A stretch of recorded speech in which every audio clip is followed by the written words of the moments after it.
اور اقبال کہتے ہیں غیرت ہے بڑی چیز جہان تگ و دو میں، پہناتی ہے یہ فقر کو تاج سردارا۔ میں عرض کروں گا کہ اپنی آپ جب توجہ کا قبلہ اللہ رسول کو بنائیں گے تو رب فرماتے ہیں وَيَرْزُقْهُ مِنْ حَيْثُ لَا يَحْتَسِبُ، میں نہ تجھے وہاں سے رزق دوں گا جہاں سے کبھی تیرا گمان بھی نہیں گیا ہوگا، یہاں سے بھی مل سکتا ہے، تو نے سوچا بھی نہیں ہوگا۔ بخاری شریف میں حدیث ہے، حضرت جابر ابن عبداللہ فرماتے ہیں نبی پاک صلی اللہ علیہ وسلم نے 300 لوگوں کا ایک لشکر روانہ کیا کسی مہم کے لیے، کسی جہاد کے لیے۔ حضرت ابو عبیدہ بن جراح رضی اللہ تعالیٰ عنہ امیر لشکر تھے۔ فرماتے ہیں غربت اتنی زیادہ تھی، بھوک اتنی زیادہ تھی کہ ایک ایک کھجور دن میں ایک وقت کھانے کو ملتی تھی، اور کچھ دن ایسے آئے کہ اب کھجور بھی نہیں مل رہی۔ فرماتے ہیں اتنی زیادہ بھوک لگی مجاہدین کو، 300 بندہ پتے کھا کے گزارا ہونے لگ گیا۔ یہ بخاری میں موجود ہے۔ آپ فرماتے ہیں کہ دریا کے کنارے ہمارا پڑاؤ تھا، ٹھہراؤ تھا، جب بھوک سے نڈھال ہو گئے نا، وَيَرْزُقْهُ مِنْ حَيْثُ لَا يَحْتَسِبُ، اللہ وہاں سے روزی دیتا ہے، گمان بھی نہیں ہوتا۔ فرماتے ہیں ایک مچھلی اللہ تعالیٰ نے دریا کے کنارے بھیجی، فرماتے ہیں وہ تھی تو مچھلی پر پہاڑ جتنی تھی۔ بخاری میں لفظ ہیں، حضرت جابر ابن عبداللہ رضی اللہ تعالیٰ عنہ فرماتے ہیں 300 آدمی 18 دن تک اس مچھلی کو کھاتے رہے، مچھلی ختم ہی نہیں ہوئی۔ مچھلیاں نہیں، مچھلی کہتے ہیں 18 دن 300 بندہ کھاتا رہا، مچھلی ختم ہی نہیں ہوئی۔ اور فرماتے ہیں کہ اس کی ہڈی نکال کے، کانٹا کہیں گے آپ اپنی زبان میں، کہتے ہیں وہ نکال کے نا تو اس کو کھڑا کیا نا جب، تو اونٹ کجاوے سمیت اس کے بیچ سے گزر جاتا تھا، 2 اس کے کانٹے جوڑے۔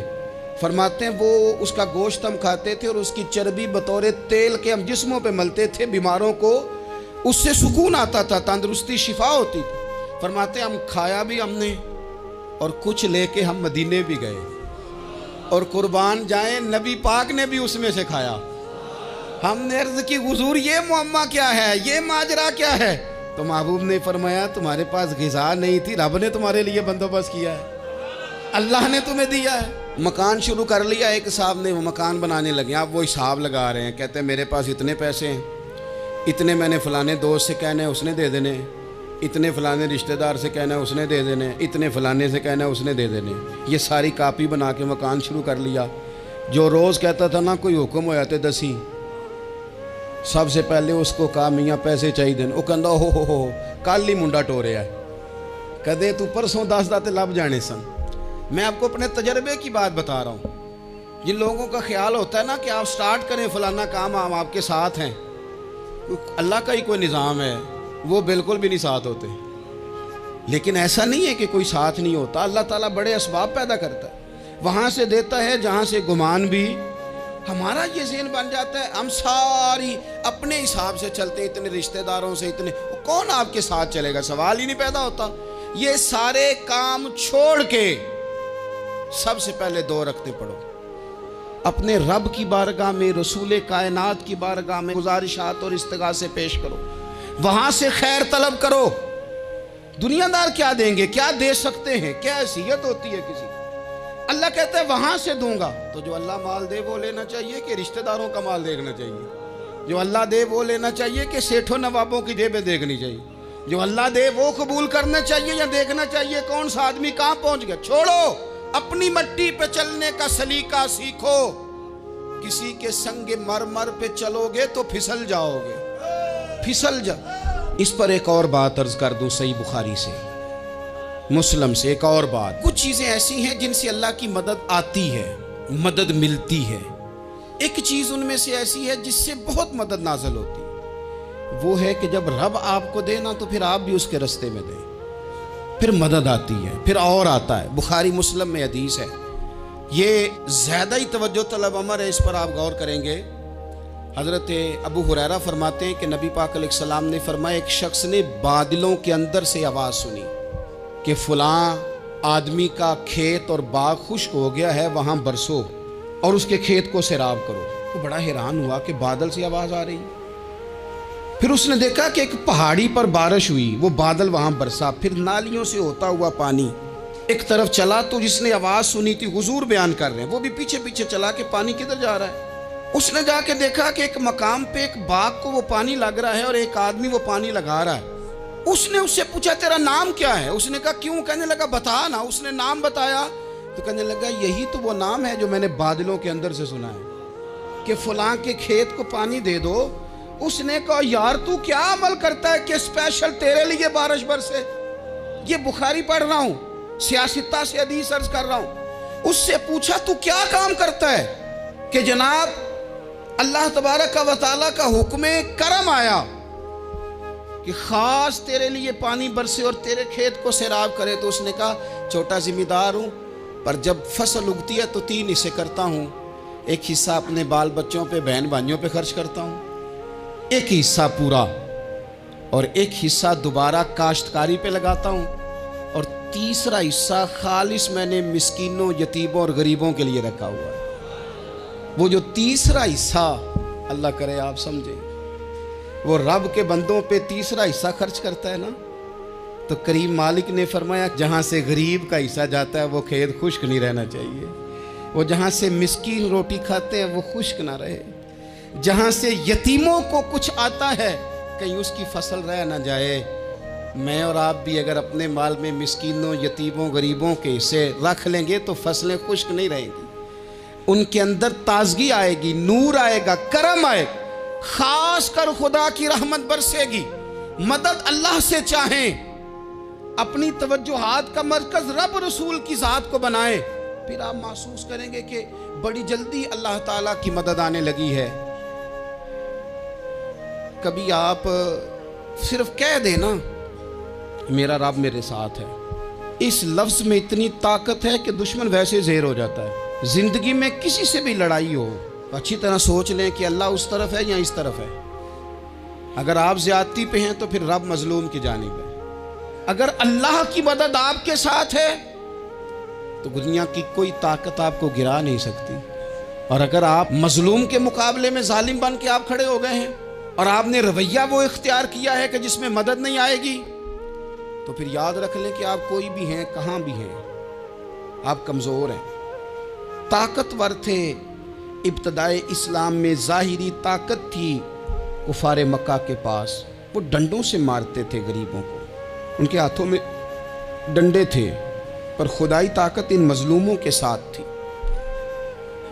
صاحب زرقانی نے لکھا ہے حضرت زنیرہ رضی اللہ تعالیٰ عنہ ایک لونڈی ہیں، غریب ہیں، ماڑے دا کی کام محمد نس جانا یا رونا، غریب سادی بی بی اور لونڈی کنیزہ، ایک مشرک کی کنیزہ تھی، انہوں نے کلمہ پڑھ لیا، وہ ڈنڈوں سے مارتا، دروں سے مارتا، تکلیف دیتا۔